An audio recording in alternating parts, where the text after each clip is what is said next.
ఏది విత్తుతారో అదే కోస్తారు అని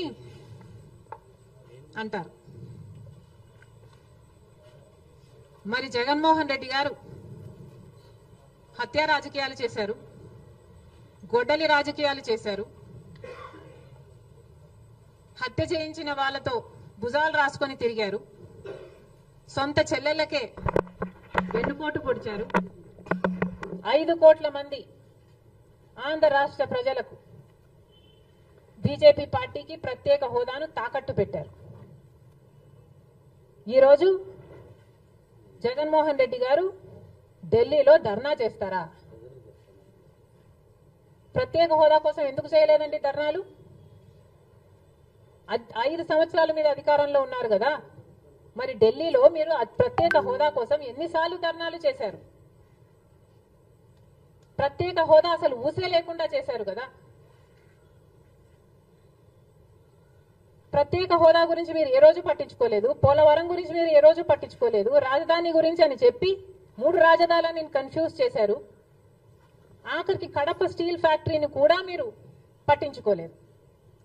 విశాఖ స్టీలు మన రాష్ట్రానికే తలమానికమైన అమ్మేస్తామన్నా కూడా పట్టించుకోలేదు.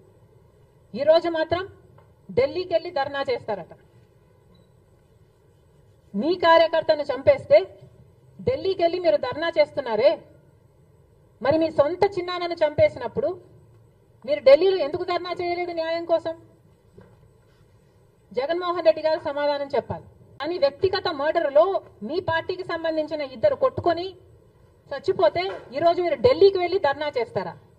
ప్రజల కోసం మీరు ఎందుకు నిలబడలేదు? మీ పార్టీ వాళ్ళు ఓటేస్తే మీరు గెలిచారా?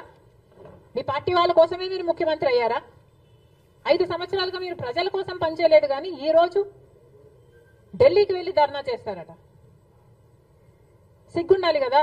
అసలు ఈ వెనుకొండలో జరిగిన హత్య కూడా పొలిటికల్ మర్డర్ ఇది కానే కాదు, ఇది వ్యక్తిగత మర్డర్ అని కూడా అంటున్నారు కదా.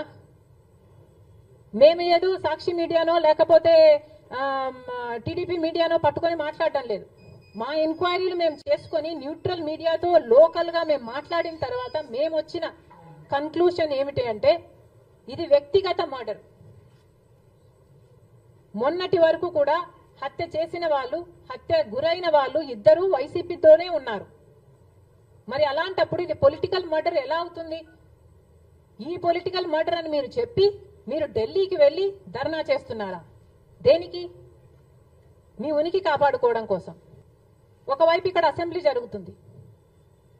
అసెంబ్లీ జరుగుతున్న సమయంలో మీరు అసెంబ్లీలో ఉండకుండా ఉండే ధైర్యం మీకు లేక ఇలా సాకులు వెతుక్కొని మీరు ఢిల్లీ వెళ్తామంటున్నారే.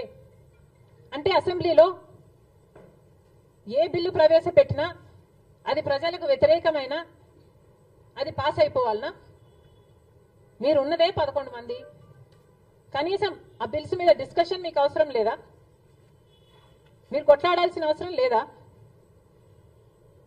ఏం ఆలోచన చేస్తున్నారు జగన్మోహన్ రెడ్డి గారు? మా వీడియో మీకు నచ్చినట్లయితే please like, share and subscribe.